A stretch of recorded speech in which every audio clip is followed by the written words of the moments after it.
Hello, everybody. Thank you very much. I appreciate you guys watching. I'm Orlando Ruiz Jr. Welcome to another classic movie review. If you happen to be one of the few people out there that actually saw my top 10 most anticipated movies of 2026 video, then you're also one of the few people out there that know that I'm a big fan of He-Man and the Masters of the Universe. He-Man was a big part of my childhood, and so if you do know that kind of thing about me, then you knew this video and this review was coming. Masters of the Universe from director Travis Knight, who also directed Bumblebee and Kubo and the Two Strings. The film stars Nicholas Galitzine as Prince Adam slash He-Man. You also have Camila Mendes in the role of Tila.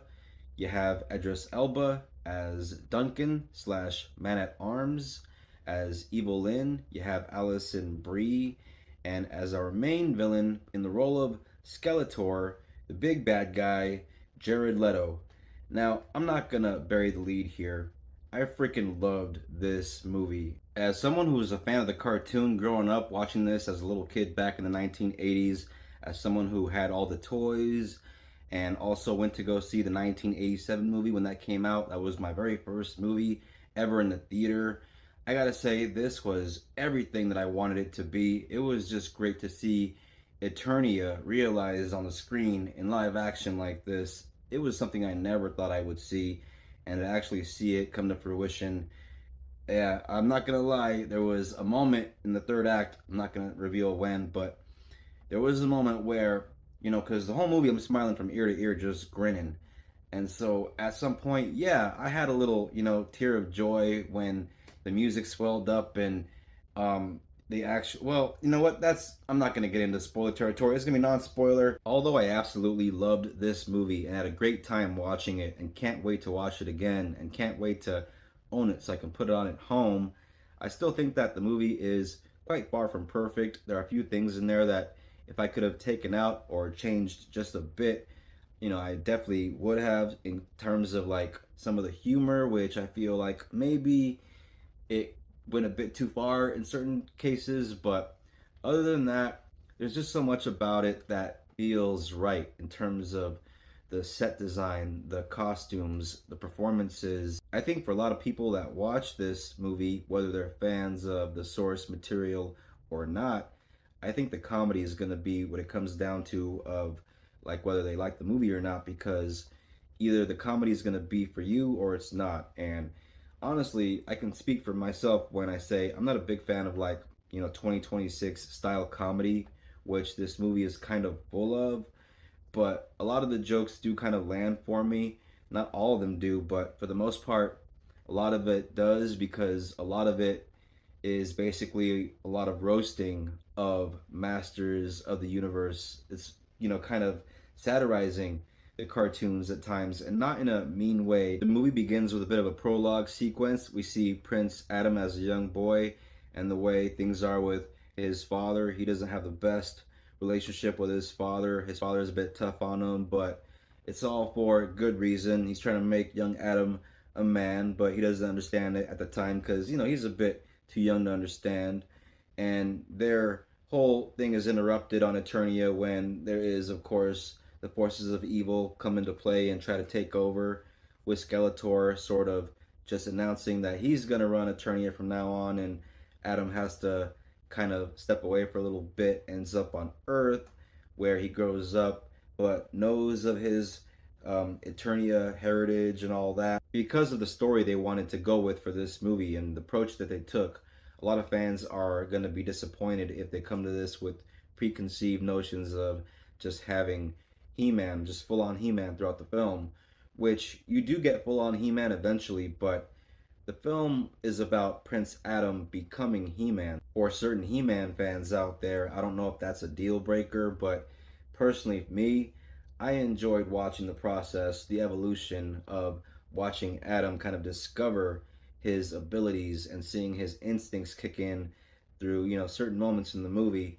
That kind of thing was kind of fun to watch, at least for me. And so, yeah, I didn't bump into any of that kind of thing where I thought, he should have been He-Man like the whole time, because you do get the payoff From showing us certain images that are straight out of the cartoon to letting us hear certain theme music that, again, straight from the cartoon, which made my heart fill with joy and just, brought out the 4-year-old kid in me sitting in that theater, to watching Skeletor and He-Man do battle just like they used to back in the day in the 80s in that, said cartoon.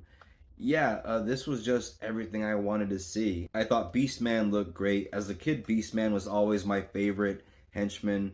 The way they did Trapjaw was exactly just the way they should have done it, just perfect. Same with Mechanic, same with Ram Man.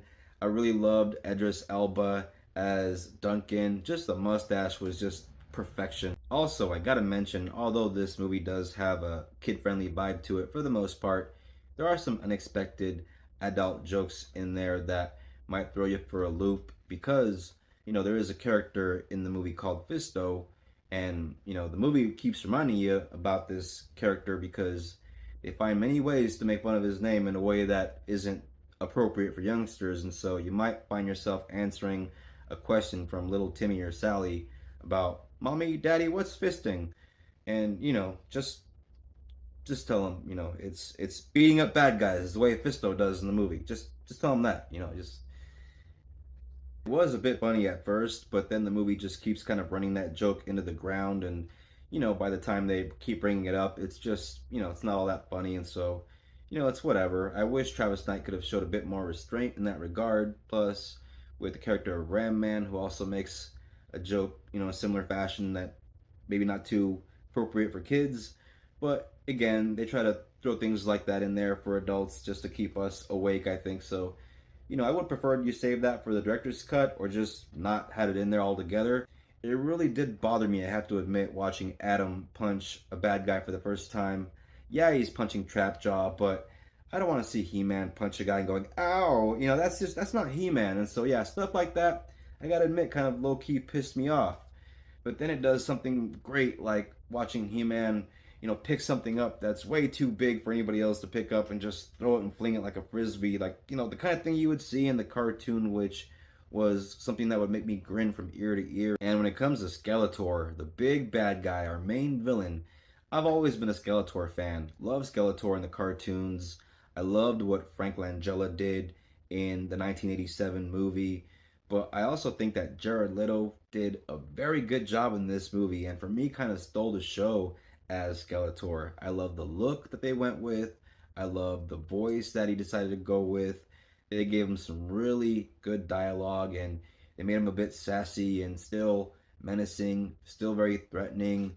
There are some great moments with him and He-Man where you see them battling, and they kind of tease their little battle when you kind of see a moment where they see each other from far away, which is very exciting. And yeah, all the Skeletor stuff in this movie is just aces, and loved every bit of it. Some of the dialogue is a bit evocative of some theories that people have about Skeletor's, sexuality and how, it can be kind of in question. They give him some dialogue that is, definitely playful and funny, and, kind of insinuates that he might be a bit hot for He-Man, talking about his bulging muscles and his sword that, dangles and all of that. This is a 3-star movie, at least for me. Although I love it, I wish I could say, give it the full, 4 stars, but because of the flaws I mentioned and all that, but there's too much good in there for me to ignore, and so yeah, solid, good movie and a good time. It's nothing too deep. It's basically a 2 hour and 20-minute toy commercial that celebrates this right here. But for me, that's enough. That's pretty much what I wanted, and I got what I wanted. I got a live action Masters of the Universe where I actually got to spend more than enough time in Eternia than that 87 film allowed us back in the day. And so, I love that movie. Don't mean to crap on that one. I love that one, and I love this one. And believe it or not, if they make another one, I might like that one too. If you're a fan of movies, if you like the classics, if you're into this kind of thing, and if you like what you see, subscribe, hit the bell for notifications for more reviews from me coming out soon. If you are a returning viewer, I thank you for your views and your support. It's always appreciated. Please don't forget to comment, share, like. Always helps me out. And please don't forget to check out the next classic movie review. Everybody take care of each other. Till next time, peace out. God bless.